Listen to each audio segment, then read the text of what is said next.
Allahumma salli ala sayyidina Muhammad. Allahumma salli ala sayyidina Muhammad. Allahumma salli ala sayyidina Muhammad. Hadirin wal hadirat rahimakumullah. Alhamdulillahirabbil alamin. Al-Mukarram Ki Haji Bahauddin Nur Salim atau Gus Baha sudah berada di tengah-tengah kita. Allah Subhanahu wa taala semoga memberikan kita kesempatan untuk senantiasa mencintai para ulama, mencintai para fuqara. Amin ya rabbal alamin. Hadirin wal hadirat rahimakumullah.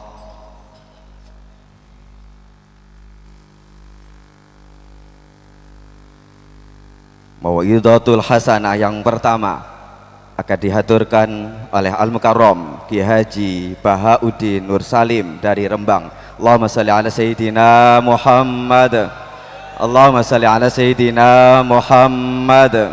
Allahumma salli ala sayyidina Muhammad.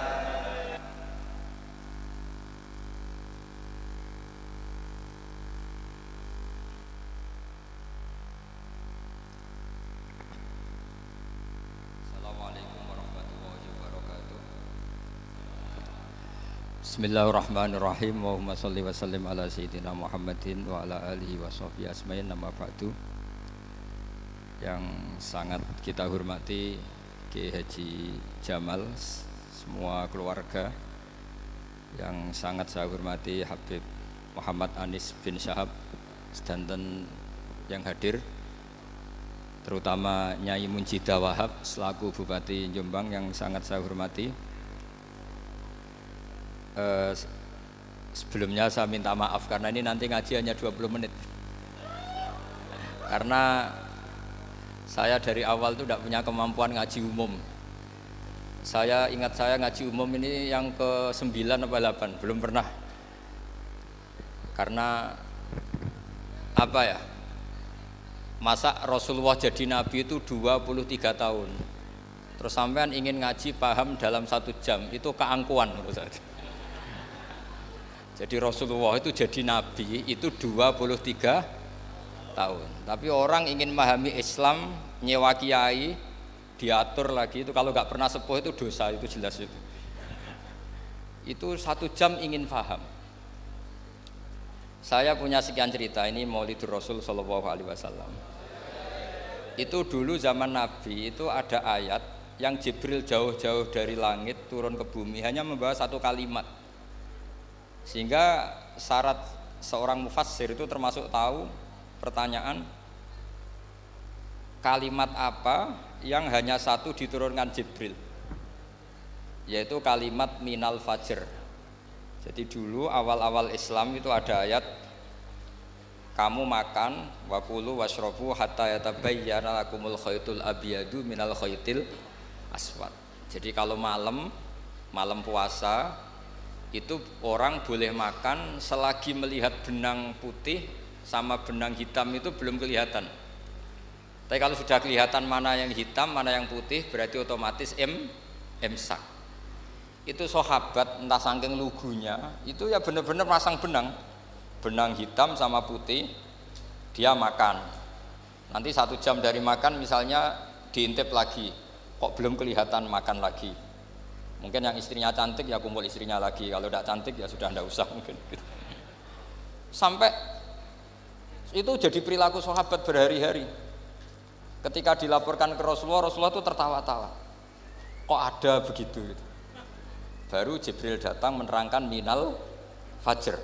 Jadi benang hitam artinya masih malam, benang putih maknanya sudah fajar shadiq. Itu lama sekali. Saya ini termasuk orang yang sangat-sangat susah ketika orang ingin belajar Islam itu instan. Dulu Nabi jadi Nabi itu 23 tahun. Itu untuk menemukan teori masbuk, tidak nyalip imam, itu Nabi juga lama.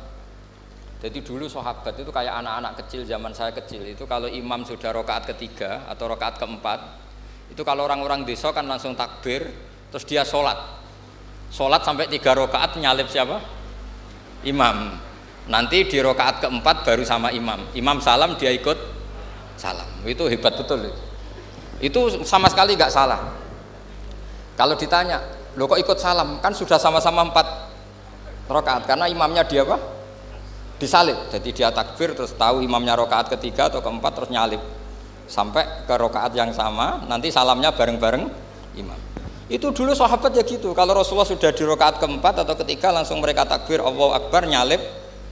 Setelah nyalip menyamakan dengan Rasulullah salam juga ikut salam. Jadi itu dulu lama sekali prosesnya. Sampai ada satu peristiwa Mu'ad bin Jabal datang, kemudian Nabi sudah sholat, berarti masbuk kalau dalam bahasa fikih. Mu'ad langsung ikuti Nabi, setelah Nabi salam baru Mu'ad menambahkan jumlah rakaat yang tertinggal. Terus semenjak itu jadi sunnah, jadi sunnatan mutaba'ah kalau masbuk ikut imam, kemudian hanya menambahkan rakaat yang tertinggal. Itu 23 tahun. Jadi saya ngisi 20 menit yang nggak paham, 2 jam yang nggak paham, 3 jam yang nggak mungkin paham. Daripada gitu ya 20 menit saja. Ya itu betul, karena saya tidak punya kemampuan untuk itu. Saya masih ingat, saya ngaji umum pertama itu di hallnya abahnya Pak Hamid Pasuruan di Lasem. Kedua di Pak Hamid Pasuruan kemarin. Terus tadi di Kiai Robah Maksum, itu ajudannya 3 kali ke saya tidak mau. Kiai Robah datang sendiri, sudah sepuh dituntun. Saya ini agak-agak soleh lah, kalau sama orang sepuh itu pengapesan. Masih ingat lah aturan mainnya, laisa minna malam yarham sahirona wa yuwaqir haqqo kabirina. Tapi yang sepuh betul kayak Mbah Jamal itu sepuh betul. Ada sepuh gaya-gayaan enggak mau. Karena memang Mbah Jamal itu besanan sama saya, Mbah Sahal itu misanan saya, misanannya Mbah saya. Terus dapat Mbah Nafisa ya keluarga sini. Saya teruskan, kalau Mbah Robah itu faktornya sanad ya. Robah bin Maksum, Maksum ini muridnya Mbah siapa itu? Fakih Mas Kumambang. Mbah Zubair dulu ya ngajinya sama Mbah Fakih apa? Mas Kumambang. Kemarin seminggu yang lalu saya di Pondok Termas ya, faktornya sepuh. Karena sanad saya Mbah Mun, Mbah Zubair, Kiai Fakih Mas Kumambang, kemudian Mbah Mahfud apa Termas. Saya terus mau cerita tentang sanad ilmu. Jadi Nabi itu 23 tahun dan itu tidak gampang, ada fasenya. Bahkan ada fase Nabi itu harus as-sukut anil mungkarat. As-sukut anil mungkarat itu diilmoni oleh pakar-pakar usul fikih. Apakah as-sukut anil mungkarat itu berarti mengikrari kemungkaran? Apa takhirul bayan? Saya ulang lagi pakai bahasa Indonesia. Ketika ada kemungkaran Nabi diam, itu diamnya karena nyari momen untuk ngandani, atau memang diam itu dengan tanda kutip jangan-jangan dianggap ikrar. Makanya ulama usul fikih itu berdebat. Diamnya Nabi ketika melihat kemungkaran di awal Islam itu karena ada ma huwa aham, ada yang lebih penting yaitu menerangkan tauhid. Atau takut itu menjadi satu momok bagi mereka karena Nabi dianggap coro Jawa itu dianggap kecangkeman, sidik-sidik ngeloroi. Nah, perdebatan ulama dalam seperti ini itu penting sekali karena nanti menjadi satu rumus ilmu. Saya berkali-kali berpikir gini, misalnya Anda punya keponakan atau punya anak pacaran. Ada Pak D yang keras sekali, mesti marah. Itu nanti ponakannya nggak sempat dikandani karena main saja nggak berani, mesti Pak D itu marah. Karena ini Islam garis keras atau garis lurus atau apalah nggak tahu. Pokoknya punya garis itu. Terus ada kelompok Islam yang nggak punya garis, ya nggak punya karakter. Ponakane pacaran ya santai, malah kenalan sampai pacare ponakane. Cantik le, kuliahnya podo. Sehingga ponakannya merasa terjustifikasi. Berarti pacaran nggak apa-apa, wong paman saya nggak marah. Natijahnya pasti sama. Yang terlalu mudahanah, yang terlalu baik, hasilnya tidak didik sama sekali. Karena seakan-akan mengakui bahwa itu tidak apa-apa. Yang keras sekali hasilnya juga sama, nggak didik sama sekali karena dolan we rawani, kapan didiknya? Nah kira-kira seperti itu. Yang nggak mau berteman sama orang-orang maksiat juga hasilnya sama, meskipun atas nama kebenaran. Aku mau kancanan nang maksiat, ngotori. Hasilnya sama, nggak mau mendidik. Tapi yang mau ngancani juga bahaya kalau terlalu keseringan karena jute aku kenal kiai iki ratu diloroi, berarti gak popo kan gitu. Nah ini PR besar dalam umat Rasulullah Shallallahu Alaihi Wasallam. Tadi saya diceritani Mbah Jamal berjuangnya di sini, nata dari kampung yang macam-macam menjadi kampung baik. Dulu saya tuki di Lasem ya gitu. Mbah Mun dulu ya sarang dihimpit 2 kampung yang masalah, tapi lama-lama terus jadi kampung yang baik lewat tarbiyah, lewat proses tarbiyah yang luar biasa. Maka ketika kemungkaran kita biarkan, itu namanya apa? Namanya itu kalau dalam usul fikih itu takhirul bayan. Apa? Mengundurkan memberi apa? Penjelasan. Karena sekali tidak dengan definisi ini, nanti takutnya dianggap al-iqrar alal mungkar, dianggap ngakui kemungkaran. Nah, saya termasuk orang yang sangat usuli ya, sangat memahami Quran, hadis itu secara disiplin ilmu usul fikih. Nah, kenapa itu satu keharusan? Begini logikanya. Saya ulang lagi, Nabi jadi Nabi itu 23 tahun. Itu yang menyokong beliau jadi Nabi itu orang Nasrani dan orang Yahudi. Karena itu satu-satunya perangkat yang harus dipakai. NU belum ada, sama nggak usah GR bela Nabi. NU pas itu belum ada. Maulid Nabi itu yang kangelan itu Abu Lahab, bukan pengurus NU. Sampai sekarang dalil Maulid itu masih pakai Abu Lahab. Jadi ini ya NU itu termasuk organisasi yang luar biasa. Abu Lahab ya jadi dalil. Jadi Abu Lahab dengar kalau iparnya, Abu Lahab itu iparnya Aminah, iparnya Sayyidah siapa? Dengar Aminah lahir nggak punya suami, saking senengnya candalemnya beliau namanya Suwaibah itu dimerdekakan. Ya setidaknya untuk hari Senin tak sebut beliau loh, karena pas soleh. Nanti Selasa Rabu sudah enggak. Itu dimerdekakan. Saya yang kiai kecil saja nggak bayangkan kalau pagi-pagi tidak punya anak dalam, yang bikin kopi siapa, yang mencucikan siapa, yang nyapu rumah siapa. Tapi Abu Lahab saking senengnya punya ponakan itu dikasihkan, sudah Suwaibah kamu pakai saja. Sudah biar melayani kamu, ngurusin kamu. Jadi saya bayangkan hari itu Abu Lahab itu mungkin bikin kopi sendiri, nyapu sendiri demi ini. Nah itu sama Allah dikenang sehingga yukhaffafu anul adzabu yaumal isnan, itu masyhur. Idza kana hadza kafiron jaa dhammuhu bitabbat yadahu fil jahimi mukhal lada ata annahu fi yaumil isnaini daiman yukhaffafu anhu lisururi bi mada famadzannu bil abdilladzi kana umruhu bi ahmada masruran wa mata muwahhida.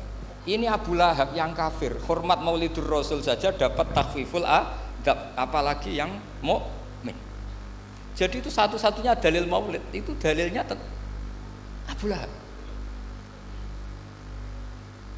Ya makanya terus kita itu dibully sama kelompok sebelah, dalil kok Abu Lahab.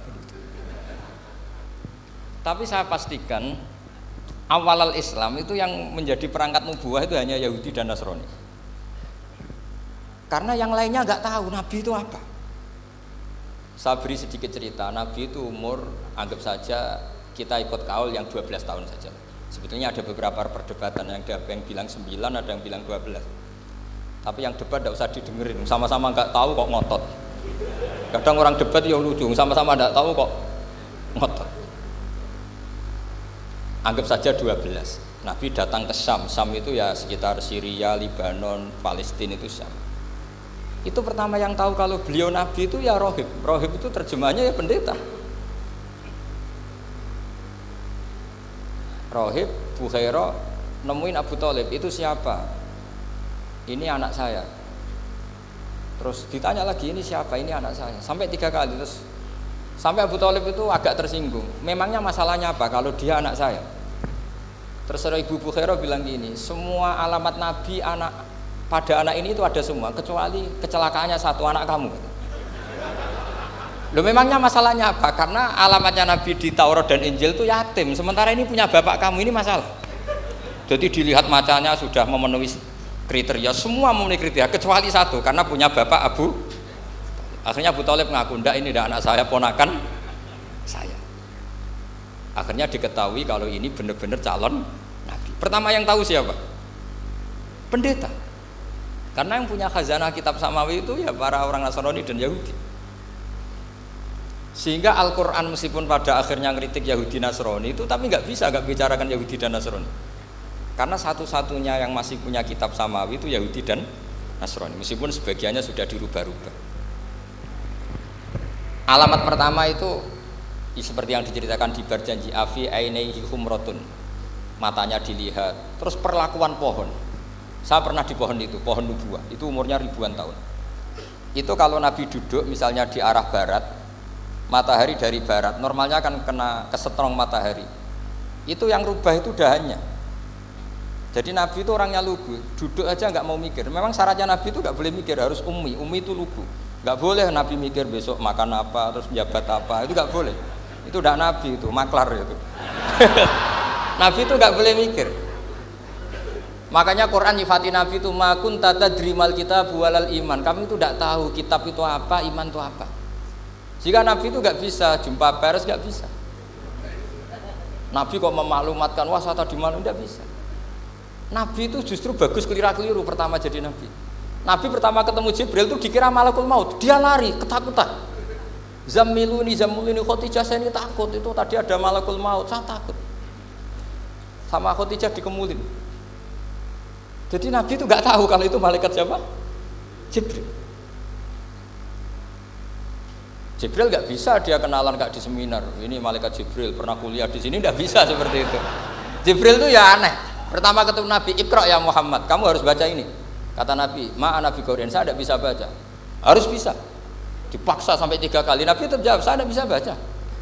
Terus kata Nabi kenangnya, Tony, saya didekap. Kamu harus bisa baca. Setelah baca dilepas, Nabi lari pulang terus bilang ke istrinya Zamiluni. Ini secara nahwu agak aneh karena mukhatabahnya perempuan satu, harusnya Zamilini. Kalau untuk perempuan harusnya idribi ya, unsuri gitu. Tapi karena Khadijah dihitung ahl itu keluarga, maka Nabi pakai khitab mudzakkar jamak Zamiluni. Jadi Nabi nggak tahu kalau pertama jadi Nabi, karena syaratnya Nabi harus ummi. Justru karena ummi itu orisinil, semua yang dikatakan Nabi pasti dari wahyu. Nasib tadi Nabi sampeyan mikir, saya besok ngomong apa ya supaya orang tertarik. Makanya kamu gak akan jadi Nabi. Selain sudah ditutup juga bahaya ini karena tadi. Makanya saya ngaji itu ya sekenanya saya tidak pernah ngaji itu mikir. Karena ngaji itu menarik ndak itu terserah nasib. Kalau nasib sedang baik, kamu tidak paham gini, wah Gus Baik ilmunya tinggi sampai kita tidak paham itu kalau nasib sedang baik.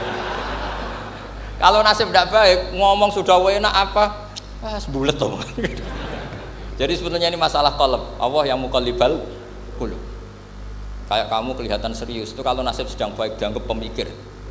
Kalau nasib sedang nggak baik, wong kok merengut terus, mesti begitu.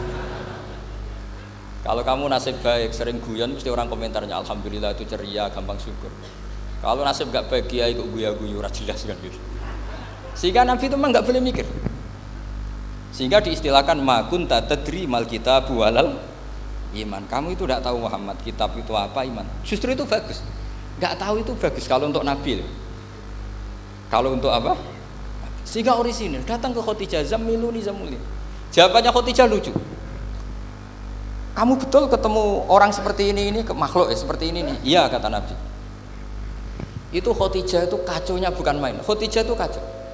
Khadijatul Kubra, termasuk manaqib yang dicintai Mbah Mun. Ini mbah-mbahnya Habib, ini Muhammad bin Anis. Khadijah bilang gini, ya gini saja Mas. Suatu saat kalau teman kamu itu datang bilang ke saya, ya kata Nabi. Nggak ngerti kalau ini dites. Suatu saat Jibril ini datang lagi. Nabi juga, ini loh temanku. Kalau bilang Jibril itu ini temanku datang lagi. Khadijah fahasarat an fakhidiha. Masyhur itu di riwayat. Pahanya agak dibuka. Mas, temanmu masih, lari katanya. Terus setelah lari ditutup lagi. Temanmu datang lagi, iya datang lagi. Absyir ya Muhammad, kamu harus senang. Itu benar-benar kamu itu Nabi. Jadi Khadijah punya sekian definisi. Kalau Nabi betul itu melihat malaikat betul itu melihat aurat itu pasti lari. Jadi dibuka. Ternyata Jibril lari. Khadijah ini tidak tahu, yang tahu Nabi. Nabi ya nggak tahu kalau dites. Kalau Nabi tahu, kok ngene nak dites ya. Jadi ini mungkin, jadi Nabi itu nggak tahu kalau dites. Mas, kalau temanmu datang bilang saya. Setelah pas Nabi sama Khadijah, Jibril datang. Masyhur itu fahasarat an fakhidiyah. Dibuka, temanmu masih Mas, lari gitu. Ditutup lagi. Sekarang gimana Mas? Datang lagi. Kamu harus seneng, kamu Nabi betul. Karena kalau itu setan, wah mesti seneng nonton aurat kan itu. Itu Nabi tidak tahu kalau dites. Kalau sampean kan tahu kalau mau dites istri. Sampean mulai katut tong wedok liya teko mesti bojo mbak servis untuk menutupi semua keburukan itu. Itu Nabi. Uniknya terus Khadijah, Nabi jadi Nabi sama Khadijah itu tahu dulu Khadijah. Nabi nggak tahu kalau mau jadi Nabi, tapi Khadijah tahu. Sehingga ketika umur 25 tahun Nabi sebagai pedagang, Khadijah itu ngirim mata-mata namanya Maisarah. Maisarah itu nama lelaki. Saya tambahin lagi Maisarah nama lelaki. Nanti kalau kamu artikan nama perempuan, oh berarti Nabi kemana-mana punya perempuan. Enggak, Maisarah itu nama lelaki. Maisarah dikirim Khadijah terus. Gimana Muhammad di perjalanan? Tudzilluhul ghamamah tuti'uhus sahaib, kemana-mana dipayungi oleh mega, oleh awan. Sekian informasi ke Rasul ke Khadijah itu dimasukkan semua ke Khadijah. Tapi betapa kecewanya Khadijah ketika Nabi nikah umur 25 tahun, Khadijah umur 40 tahun.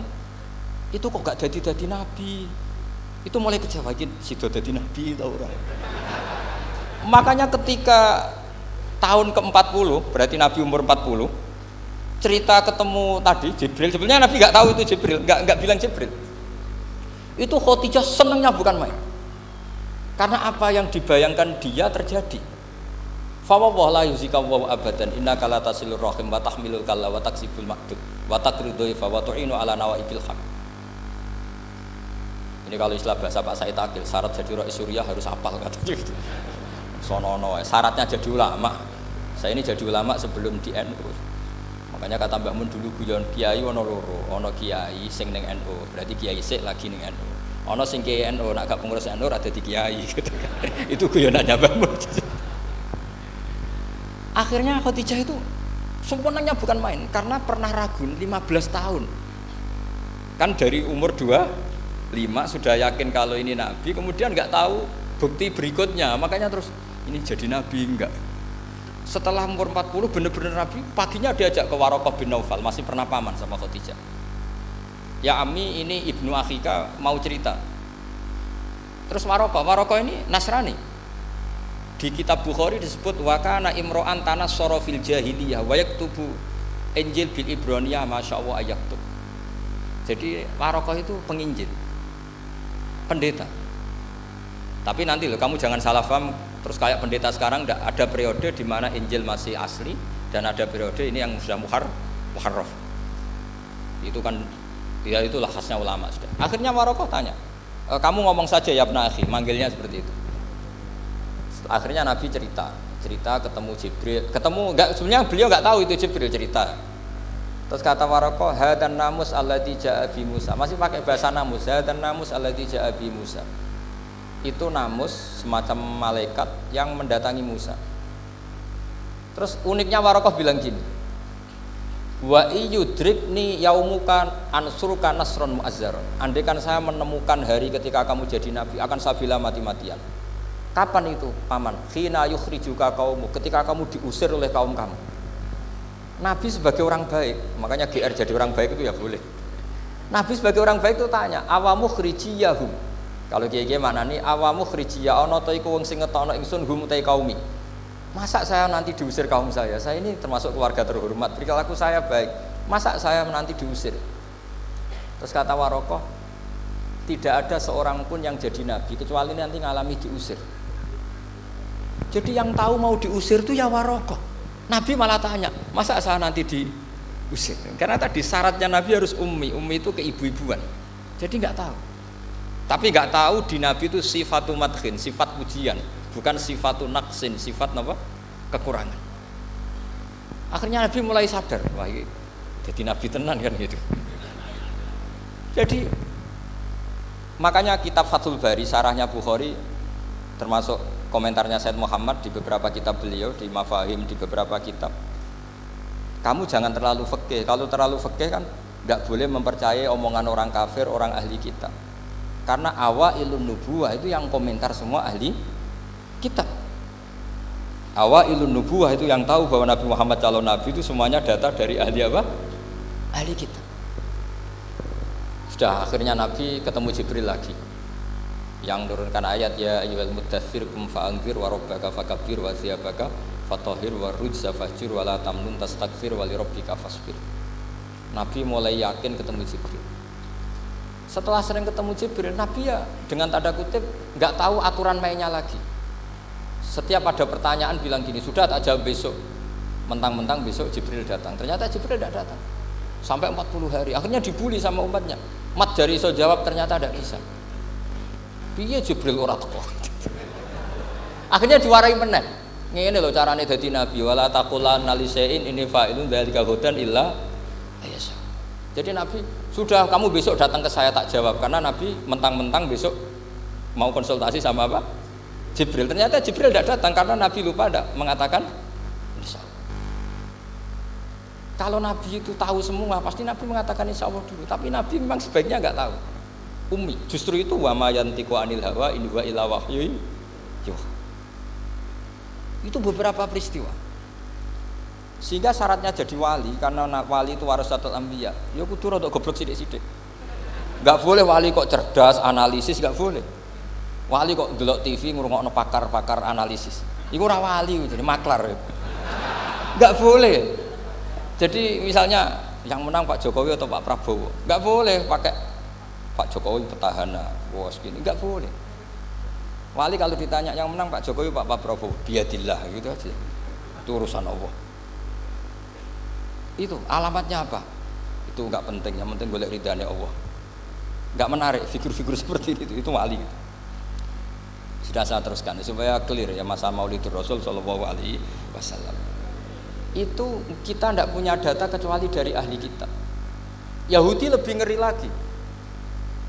Yahudi itu punya kriteria syaratnya Nabi harus min dzurriyyati Ibrahim.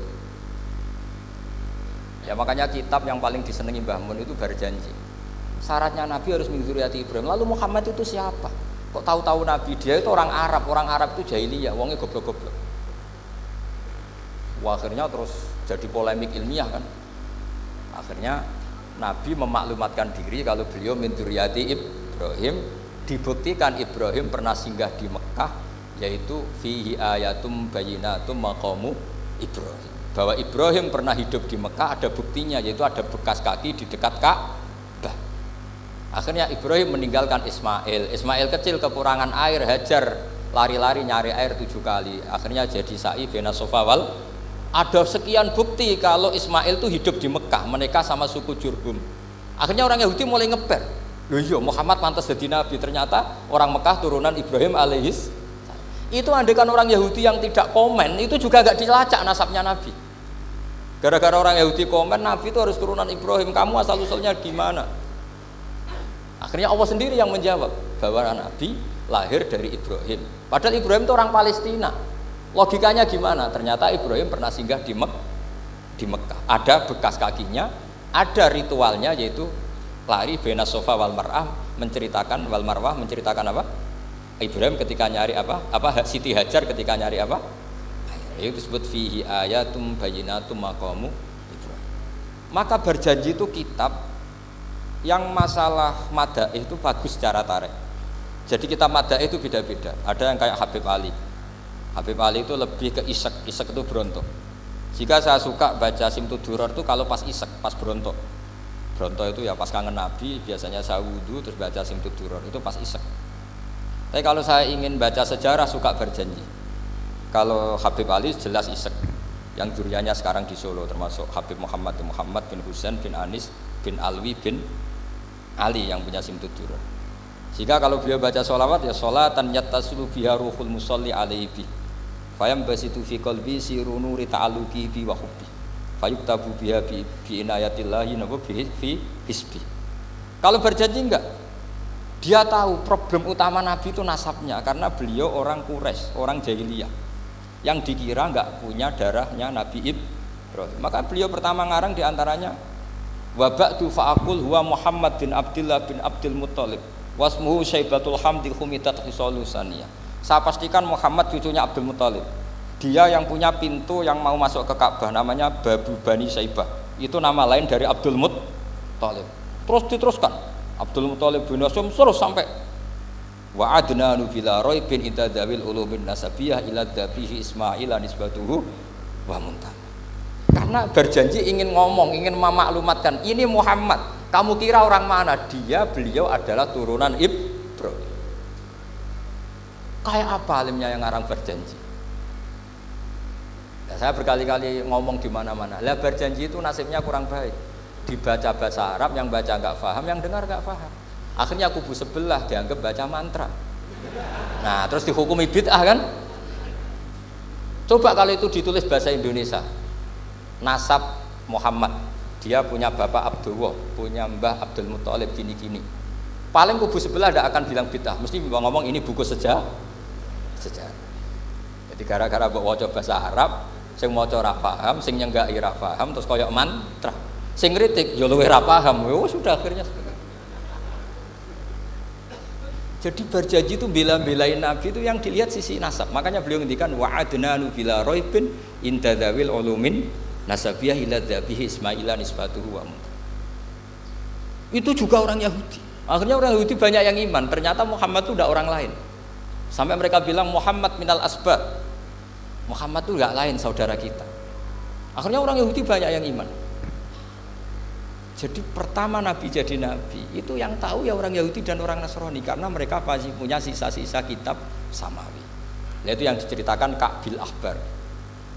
Ya al-haditsus tsani an Yasar bin Atha an Ka'bil Akhbar. Qala allamani abi Tawrata ila sifran wahidan kana yaqtimuhu wa yudkhiluhus sunduk falamma mata abi fatahtuhu fa idan fi nabiyyun yakhruju akhiras zaman maulidu bi Makkah wa hijratu bil Madinah wa sultanuhu bisyam. Jadi ini saya urun nerangkan maulid, tapi jangan diundang lagi. Ya, pokoknya saya ini kaidahnya jelas. Kalau tidak pernah sepuh undang saya haram. Aturan fikihnya kan gitu. Kalah alim ngatur yang alim haram. Kalah tua ngatur sing tua haram. Tapi nak wong tua ngatur sing nom, ono kemungkinan halal. Mereka ono kemungkinan sing nom ra nurut wong tua itu dosa. Makanya kalau saya dipanggil yang pernah sepuh, waduh cocok ra cocok ya samina wa ta'na. Karena Mbah Jamal ini abahnya Gus Rozin, biasanya Basal. Terus saya pokoknya tak ingat saya pengajian umum itu baru ke-7 ke 8. Semoga ya nanti sampai mati ya jumlahnya masih bisa terhitung. Tapi kalau ngaji rutin saya terus ngaji rutin. Saya pernah baca hikam di Jogja khatam. Kalau di pondok saya sudah nggak terhitung saya khatam berapa kitab nggak terhitung karena saya sering ngaji rutin. Sehingga Diba itu kitab kesayangan Habib Ali. Habib Ali sebelum ngarang Simtud Duror itu beliau nginduk kitab apa? Diba, masyhur. Jadi saya ulang lagi ya, kalau Diba sama berjanji lebih ke tarikh, kalau Habib Ali ke Isyak, semuanya baik. Saya baca semua. Saya niru Habib Ahmad Al-Habsyi Pasuruan pernah tak tanya, kenapa kalau maulid baca 3-3-nya? Ben ka asobiah Gus, ben keduman kabeh. Saya itu setengah hafal semua, 3-3-nya setengah hafal semua. Berjanji cerita Al-Haditsus Diba, yang ini Diba. Al-Haditsus tsani an Yasar bin Atha an Ka'bil Akhbar. Kata Ka'bil Akhbar, saya ngaji sama bapak itu Taurat itu khatam. Tapi saya itu iskal itu janggal. Kenapa ada satu lempiran yang enggak diajarkan? Disimpan fisunduk. Jadi orang Yahudi itu ada baiknya. Mestinya kalau mangkal kan dibakar supaya hilang jejak. Enggak. Karena Yahudi itu ada unsur nubuah. Karena babanya Yahuda bin Yakub bin Ishak bin Ibrahim. Tapi Yahudi yang orisinal ya. Saya berkali-kali ngaji bilang Israel itu kalimatu madhin, pujian. Sehingga Israel disebut wa ani faddaltukum alal alam, itu Israel yang bani karena ada gennya Nabi. Kalau Israel yang sekarang itu nation, sebuah negara. Mereka ada yang Zionis, ada yang turunan Eropa, Amerika, terus Islamofobia. Itu beda Israel yang negara dengan Israel yang bani. Kalau yang Bani itu ada unsur gen para apa? Nabi, sehingga ya Bani Israel. Tapi kalau Israel sekarang nama sebuah negara, sehingga ketika Allah bilang ya Bani Israel itu khitabnya pada penduduk Medina. Kenapa? Karena penduduk Medina zaman itu banyak yang keturunan Nabi Ibrahim alaihis salam. Jadi Israel di Quran itu bukan nama sebuah negara, nama sebuah turunan, sehingga disebut ya Bani Israel, he anak turune Israel. Kita tahu Israel nama lain daripada Nabi Yakub bin Ishak bin Ibrahim. Ya karena memang saya nekuni ilmu. Kalau tadi yang Banjari kan nekuni suara. Jadi suaranya bagus. Itu kalau nggak ditopang al-jamalul akli, logikanya juga bagus. Itu bahaya, nanti orang mau nyanyi tok.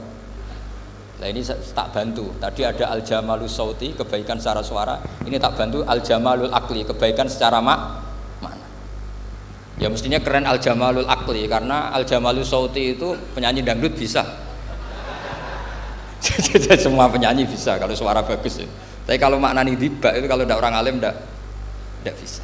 Wis tuku terjemahannya tetap ra paham, ra bakat itu. Saya teruskan. Falam mama tabi, orang Yahudi itu unik. Wong dia benci kok naskah itu tetap disimpan. Terus kata Kabul Akbar, falam mama tabi fatahtuhu, ketika bapak saya meninggal, kotak ini tak buka. Faidan fihi nabiyyun yakhruju akhir zaman. Di situ ada keterangan bahkan akan ada nabi yang keluar akhirat, mauliduhu bi Makkah wa hijratuhu bil Madinah wa sultanuhu bis Syam. Kerajaannya itu di Syam. Bareng Kabul Akbar ini sebetulnya menangi Rasulullah SAW, tapi dia nggak mau iman karena Nabi itu nggak lengkap menurut dia. Ini Muhammad sudah benar lahirnya di Mekah, wafatnya di Madinah, tapi masih kurang satu, wa sultanu bisyam. Zaman itu Syria, Libanon, Palestina masih di bawah pasukan salib, pasukan Nazaret. Sehingga dia mikir, katanya kerajaan Islam ada di Syam, ini kok Muhammad nggak jadi raja di Syam. Sehingga dia menunda imannya, yuakhiru islamahu. Bareng era Sayyidina Umar, beliau bisa menaklukkan Baitul Maqdis. Terus dia iman.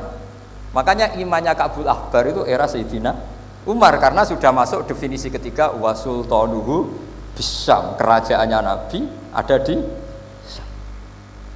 Iman. Sekali iman langsung pinter deh.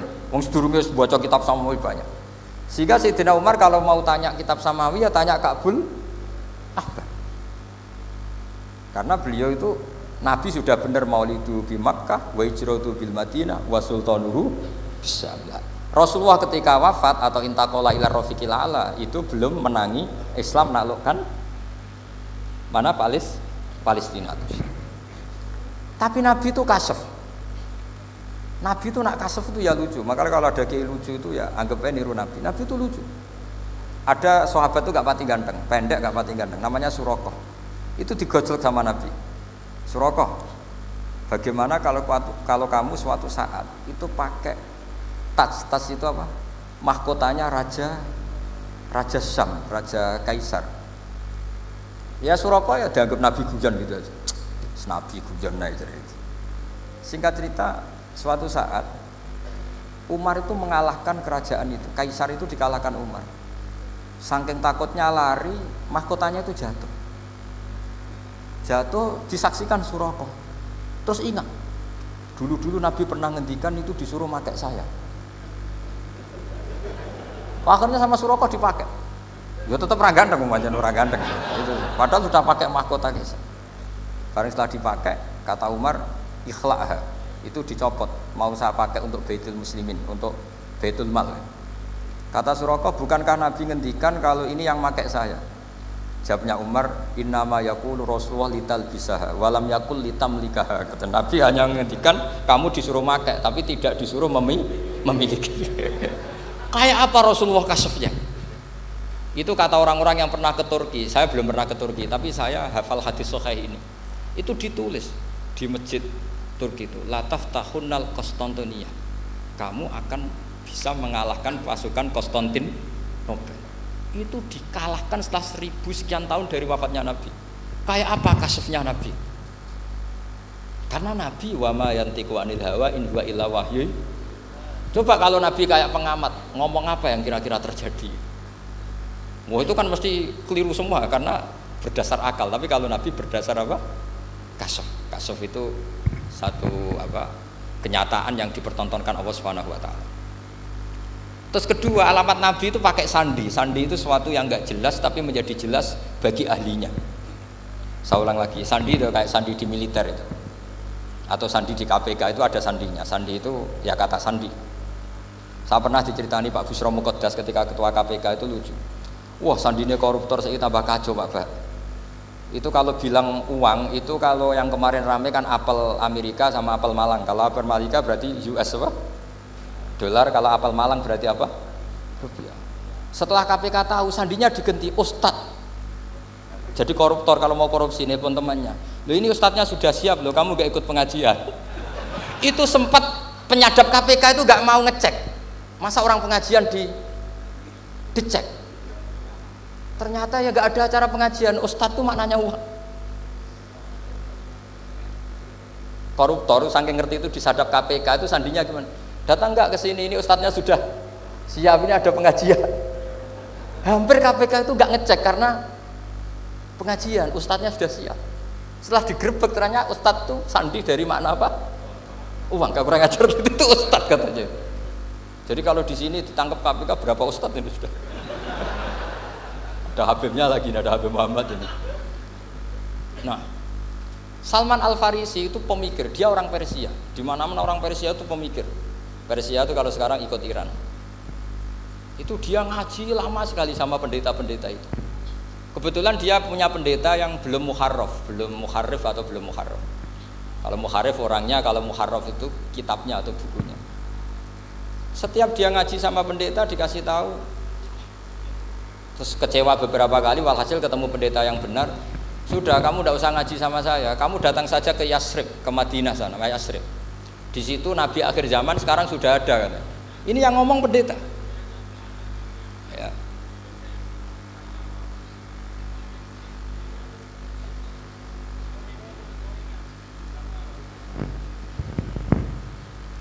Ya, terus sandinya itu 3. Itu aneh semua sandi itu. Sandinya pertama layak balus sodaqah. Lalu saya tahu kalau itu Nabi gimana.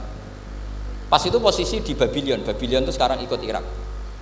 Babylon itu ikut Irak. Dia orang Persia, kira-kira sekarang Iran. Terus dia kerja di Babylon. Kalau sekarang ikut Irak. Makanya ada yang cerita Nabi Ibrahim itu orang Babylon. Berarti orang mana? Irak. Kemudian pindah ke Syam. Kemudian sempat hidup di mana? Makkah. Akhirnya datang. Beliau di Babylon diceritain. Terus beliau miskin. Terus ada kafilah dari Yasrib, dia bilang saya siap jadi budak Anda asal saya dibawa ke Yasrib.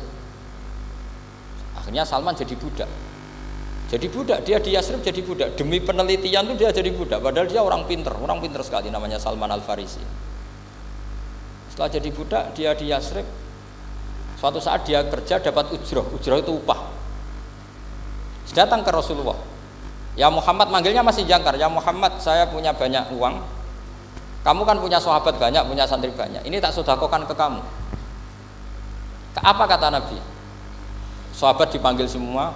Halumu ilayya, ayo kesini, ini makan, ini ada sedekah. Terus kata Salman kenangannya walam ya'khud min hasya'an. Bahkan sebagian riwayat mengatakan falam yamussa. Nabi nyentuh saja gak mau. Karena diistilahkan sedekah. Terus kata Salman hadhihi wahidah, ini satu alamat. Itu sandi. Gak ada yang tahu kecuali ahli kitab. Setelah seminggu, 2 minggu dapat uang lagi. Ya Muhammad, hadhihi hadiyatun laka, ini hadiah untuk kamu. Nabi langsung ikut dahar. Hadhihi sintan, ini 2. Kalau logika kita pakai pengamat, bedanya apa? Sedekah ya dapat, hadiah ya dapat. Kan nggak ada bedanya sama sekali. Ternyata itu sandi. Sandi wayak balus hadiah tapi walayak balus sedekah. Nabi itu nerima hadiah tapi nggak nerima sedekah. Bagi orang kebanyakan kan bedanya apa? Sama-sama dapat. Kiai pakai duit 1 juta, mbok arani sedekah ya ditampa. Mbok kei 50.000 diarani hadiah ya ditampa. Sementing kan duit. Tapi kalau Nabi tidak bisa seperti itu. Kalau dikatakan sedekah nggak mau nerima, kalau hadiah akhirnya wah ini sudah ada 2 alamat. Jadi alamat tuh ya kadang aneh, masa sedekah sama hadiah dibedakan. Terus ketiga, wa fi katifihil aisar khatamun nubuwah. Mislu baidatin nu'amah. Di katifil aisar, apa kalau orang sini bilang apa? Pundak yang kiri itu ada khatamun nubuwah, ada alamat bahwa beliau adalah nabi akhir zaman. Yaitu mislu baidatin nu'amah, kayak semacam telur manuk dara. Wah itu pusing. Waduh, caranya ngelihat gimana? Dia berkali-kali datang ke situ. Nabi itu orangnya priayi, jadi sering pakai baju. Kalau Nabi ini jenengan sering blodor gampang. Ini kan Nabi kan sering priayi.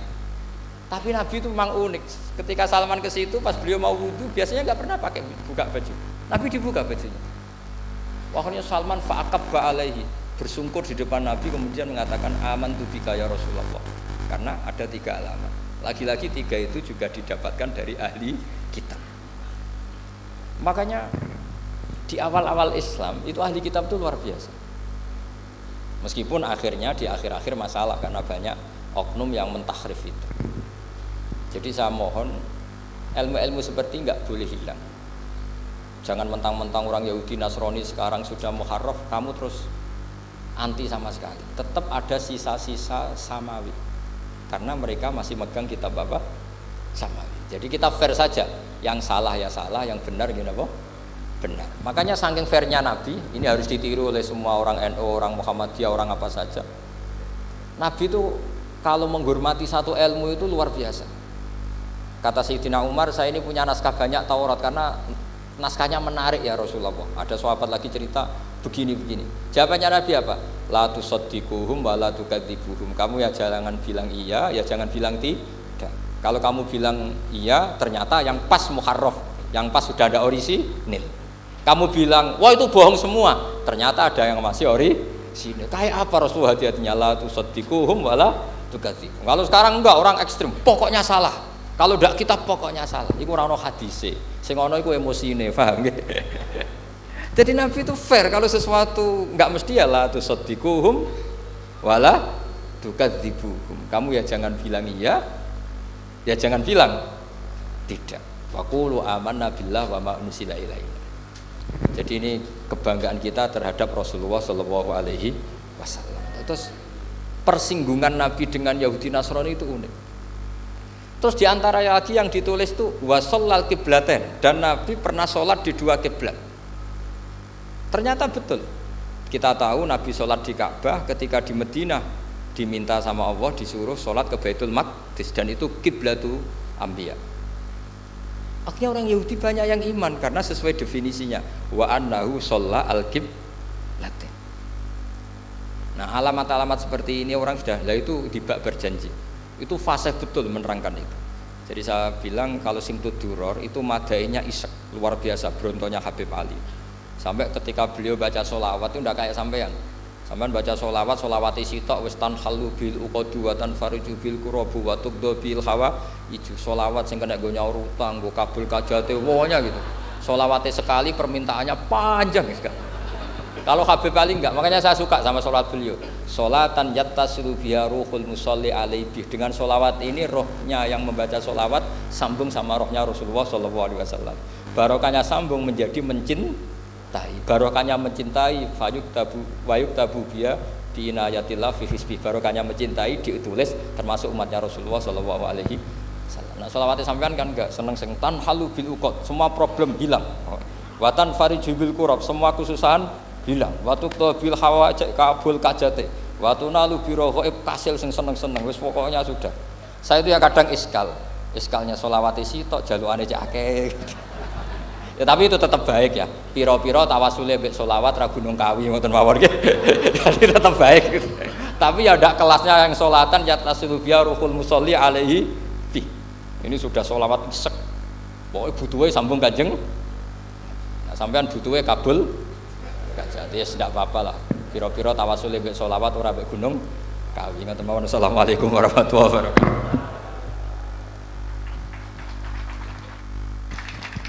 Allahumma shalli ala sayyidina Muhammad. Alhamdulillah rabbil alamin. Demikian Mau'izatul Hasanah kang sampun kadhawuhaken dening Al-Mukarram Ki Haji Bahauddin Nur Salim saking Rembang.